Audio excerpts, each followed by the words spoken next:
এই নাও, এই জাদুর বীজটা তোমাদের ঘরের চালে রোপণ করে দিও। আর এই যে ফুলটা দেখতে পাচ্ছ, এই ফুলটা নিয়ে তোমার মায়ের মাথায় ছুঁয়ে দিও। তোমার মা একদম সুস্থ হয়ে যাবে।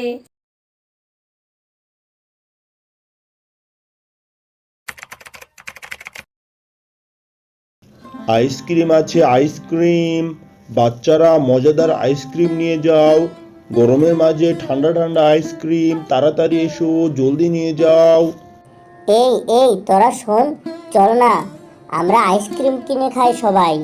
খেলতে খেলতে অনেক ক্লান্ত হয়ে গিয়েছি, অনেক গরম পড়েছে। এখন চল সবাই আমরা আইসক্রিম খেয়ে প্রাণটা জুড়িয়ে নেই। আইসক্রিমওয়ালা কাকু, আমাদের সবাইকে বাকিতে কিছু আইসক্রিম দিন না, আমরা পরে টাকা দিয়ে দিব আপনাকে। এখন তো আমরা খেলতে এসেছি, খেলতে খেলতে আমাদের প্রচণ্ড গরম লেগেছে, আর আমাদের কাছে টাকাও নেই এখন, তাই আমরা পরে আপনাকে টাকা দিয়ে দিব। না না বাচ্চারা, আমি বাকিতে আইসক্রিম দেই না। তোমরা যদি আমার কাছ থেকে আইসক্রিম খেতে চাও তাহলে নগদ টাকা দিয়ে কিনে খেতে হবে। যাও যাও, বাড়ি থেকে টাকা নিয়ে আসো।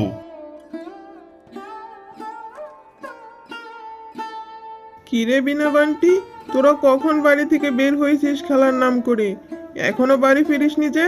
এই আইসক্রিমওয়ালা ভাই, আমার ছেলে মেয়ে দুজনকে দুইটা আইসক্রিম দিন তো।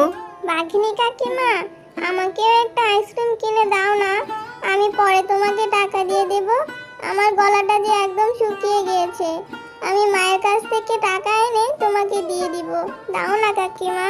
আরে টয়া, আমার কাছে কি টাকার গাছ আছে যে তুই চাইলেই তোকে দিয়ে দিব? আমার কাছে এখন আর টাকা নেই। যে টাকা ছিল আমি ওই টাকা দিয়ে আমার বাচ্চাদের আইসক্রিম কিনে দিয়েছি। যা যা, বাড়িতে যা, বাড়িতে যেয়ে মাঠ থেকে টাকা এনে তারপর আইসক্রিম কিনে খা। বাঘিনীর মুখে এরকম কথা শুনে টয়া অনেক মন খারাপ করে সেখান থেকে চলে যায়। টয়া তার মার সাথে বসবাস করত। তার বাবা অনেক আগে এক বিরল রোগে মারা যায়। তারপর থেকে টয়ার মা শেফা শিয়ালিনী অন্যের বাড়িতে ঝিয়ের কাজ করে যে টাকা ইনকাম করে সেই টাকা দিয়ে তাদের কোনো রকমে চলে যায়। কিরে টয়া, তুই এভাবে এখানে মন খারাপ করে বসে আছিস কেন? আর সারাদিন তো কিচ্ছুটি খাসনি। রান্নাঘরে গিয়ে দেখলুম যেমনভাবে রান্না করে রেখে গিয়েছি ঠিক ওইভাবেই খাবারগুলো পড়ে আছে। কেন রে, কি হয়েছে তোর? মা, আজ আমার মনটা ভীষণ খারাপ, তাই আমার কোনো কিছু খেতে ইচ্ছে করছে না মা। কেন রে মা, কি হয়েছে বল আমাকে। মা, আমি আজকে বিলি বান্টি ওদের সাথে খেলতে গিয়েছিলাম মাঠে। তখন খেলতে খেলতে আমার খুব পিপাসা পেয়েছিল। তখন না একটা আইসক্রিমওয়ালা এসেছিল, আর বাঘিনী কাকিমা ওদেরকে আইসক্রিম কিনে দিয়েছে। আমি বললাম, বাঘিনী কাকিমা, আমাকে একটা আইসক্রিম কিনে দাও না, আমি মায়ের কাছ থেকে টাকা এনে তোমাকে পরে দিয়ে দিব। কিন্তু বাঘিনী কাকিমা আমাকে তো আইসক্রিম কিনে দিলই না, আর অনেকগুলো কথা শুনিয়ে দিল। ও, এই ব্যাপার। আমার মেয়েটার আইসক্রিম খেতে ইচ্ছে করছে। থাক মা, তুই মন খারাপ করিস না, আমি বেতন পেলে সেই টাকা থেকে তোকে আইসক্রিম কিনে দেব। না মা, আমার যে এখন প্রচুর আইসক্রিম খেতে ইচ্ছে করছে, তুমি আমাকে আইসক্রিম কিনে দাও না মা। টয়া, এখন বায়না ধরলে আমি তোকে কোথা থেকে আইসক্রিম কিনে দেব? আমার হাতে যে কোনো টাকা নেই। তুই আজকের দিনটা অপেক্ষা কর, কালকে আমি টিনা ভাবিকে বলে বেতনের থেকে কিছু টাকা অগ্রিম চেয়ে আনবো, আর ওখান থেকে তোর জন্য এক বক্স আইসক্রিম কিনে আনবো, আর তুই মন ভরে খাবি, কেমন?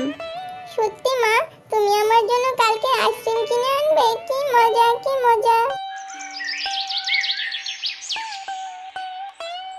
টিনা ভাবি, আমাকে কিছু টাকা অগ্রিম দিবেন? আমার মেয়েটা না আইসক্রিম খাওয়ার জন্য খুব বায়না ধরেছে। আপনি যদি আমাকে বেতনের টাকা থেকে কিছু টাকা অগ্রিম দিতেন তাহলে ওখান থেকে আমার মেয়ের জন্য একটা আইসক্রিম কিনে নিয়ে যেতাম। ও, এই ব্যাপার। কিন্তু শেফা, এখন তো মাসের প্রথম দিন, কিছুদিন আগেই তো তোকে বেতনের টাকাটা দিলাম। আচ্ছা, আমি তোকে এখন 100 টাকা দিতে পারবো, এর বেশি দিতে পারবো না। ঠিক আছে ভাবি, আপনি বরং আমাকে 100 টাকাই দিন। এরপর শেফালি সেই টাকা নিয়ে দোকানে আইসক্রিম কিনতে যাবে, ঠিক তখনই পথে তার অ্যাক্সিডেন্ট হয়। এই তোরা জানিস, আমার মা আজকে আমার জন্য না অনেক আইসক্রিম কিনে আনবে, মা আমাকে বলে গিয়েছে। তাই নাকি টয়া? ও অনেকগুলো আইসক্রিম আনবে? তুই কি একা একা খাবি? না রে, আমি কি তোদের ছাড়া একা একা খেতে পারি? তোদের সবাইকে নিয়ে একসাথে আইসক্রিম খাবো। এই আমি এখন চলে যাই, আমার মার তো আসার সময় হয়ে গিয়েছে। কালকে আমি তোদের জন্য আইসক্রিম নিয়ে আসবো। এরপর টয়া বাড়িতে চলে যায়। ঝুমা কাকি, ও ঝুমা কাকি, আমার মায়ের কি হয়েছে? আমার মা এভাবে শুয়ে আছে কেন? আমার মায়ের মাথায় কি হয়েছে ঝুমা কাকিমা? টয়া, তোর মায়ের অ্যাক্সিডেন্ট হয়েছে রে মা। এইসব কিছু আমার জন্যই হয়েছে। আমি আইসক্রিম খেতে চেয়েছিলাম বলে মা দোকানে যেতে চেয়েছিল, আর পথে অ্যাক্সিডেন্ট হয়েছে। না রে টয়া, শুধু শুধু নিজের ঘাড়ে দোষ দিস না। কপালে যা আছে তাই হবে। আল্লাহকে ডাক, এই অবস্থায় আল্লাহ ছাড়া তোদের আর কেউ নেই।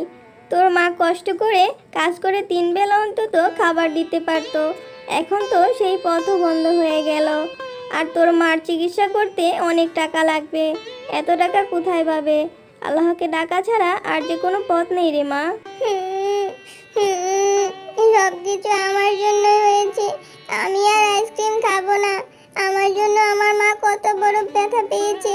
আমার মা নাকি কখনো উঠে দাঁড়াতে পারবে না। হায় সৃষ্টিকর্তা, তুমি আমাদের সহায় হও। আমি আর কোনোদিন আইসক্রিম খাবো না। ছোট্ট মেয়ে টয়া, আমি তোমার সব কথা শুনেছি। তুমি অনেক ভালো, আর তোমার মা শেফাশিয়ালিনী খুবই সৎ। সে তোমার জন্য অনেক কষ্ট করে অন্যের বাড়িতে কাজ করত। এই নাও, এই জাদুর বীজটা তোমাদের ঘরের চালে রোপণ করে দিও।